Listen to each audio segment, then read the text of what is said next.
Did you know that within the creation stories of the Bible, we find the roots of these stories deep within ancient Egyptian belief on the stories of creation? Well, hi, I am Aset here at the Goddess Inside, and I'm going to be continuing my Stories of Creation series. And today the focus is on the god Khnum. So often we see Khnum in the form of a ram-headed man, and we can tell that it's Khnum by the shape of his horns. So often we will see him with horizontal horns that stretch out to the side, and they have a little bit of a curve to them, or they're spiraled. And sometimes we'll see him with horns that kind of curve around, and sometimes he has both sets of horns.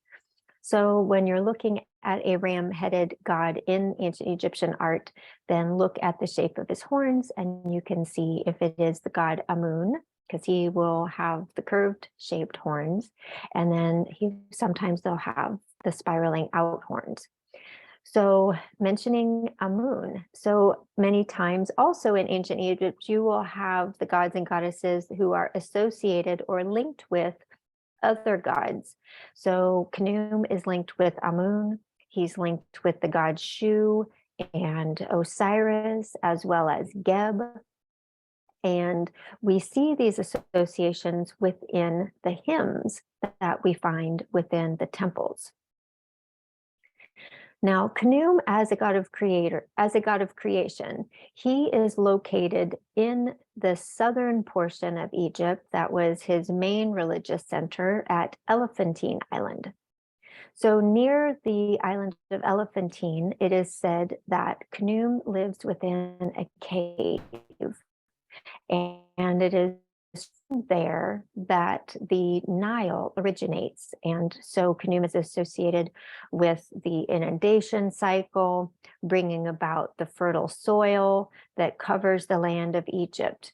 Now, it's from this soil as well that Khnum takes the mud and he puts it on his potter's wheel and he forms the bodies of men and women.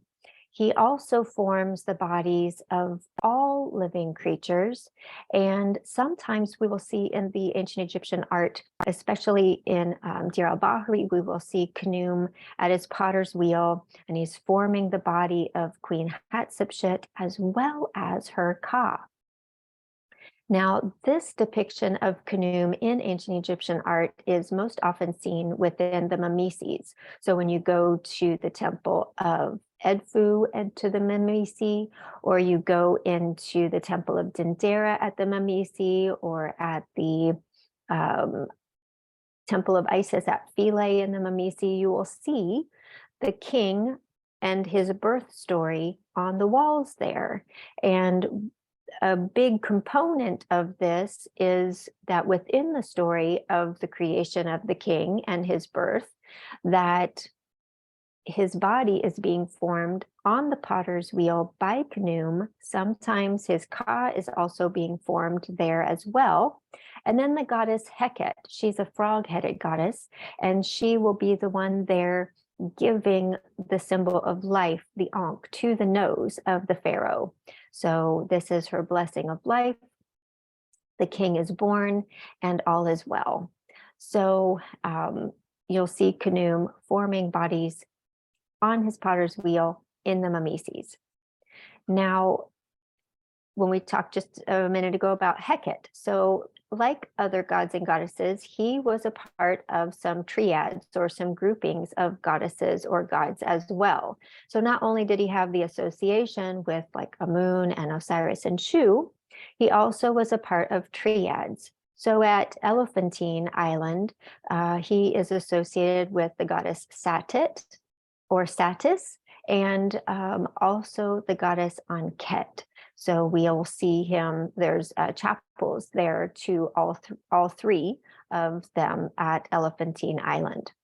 Also, another main religious center for the god Khnum was at the temple of Esna. And here at Esna, we will find on the temple walls some morning hymns to Khnum to wake him up to begin the day. And we'll also find a great hymn to Khnum, and it's in 3 parts, which is really fascinating, and it's a beautiful hymn, and I highly recommend that you look up a translation of this, and I'll try to include that in the notes as well for you. But it describes in the 3 parts his role in forming the bodies of man, and he goes through all the parts, the bones, and why he you know, forms the stomach and what the stomach does, and why he forms the lungs and what the lungs will do. In the second part of the hymn, it talks about how he creates all of life, the animals and the fish and everything that has life. And then in the third portion of the hymn, it discusses his association with some of the other gods of ancient Egypt. He's associated, so let's go back now to the triads real quick. So now we're at Esna, right, where we're talking about the hymns. And he's associated here with a lioness goddess. Her name is Menhit. And he's also associated with the goddess Neith. Now, within his association with the goddess Neith, she is the mother of Sobek. And within the hymns, he's sometimes called the king of crocodiles. So I find that to be really fascinating. One last thing that I want to talk about with the god Khnum is another story which is found on a famine stela. So down in the Aswan area, there is a big rock, and it has a story about a famine, and it's a hymn to Khnum to help end the famine, so that he will again send the flood of the Nile from the cataract, and it will flood the land. It will bring the fertile soil. They can plant their crops, and everything can grow once again, and everyone will have enough food to survive. So I hope that you've enjoyed learning a little bit more about the god Khnum. He's one of my favorites. I'll try to put some of the links for you to the hymn down below in the video notes. And so I hope that you enjoy reading those. So if you would like to come with me to Egypt and see some of these things and these places and enjoy walking through the temples, then please check out the link below also for my upcoming tours. And if you'd like to learn more about ancient Egypt, then please consider being a part of my Patreon, where you'll learn more about the ancient gods and goddesses. You will have links to presentations like this one, PDFs, and you'll support me in putting together all of that information into a book. So you'll get behind the scenes information and be a part of that process. So thank you all so much for joining me and being a part of my work. And until next time, as always, may you enjoy everything about today.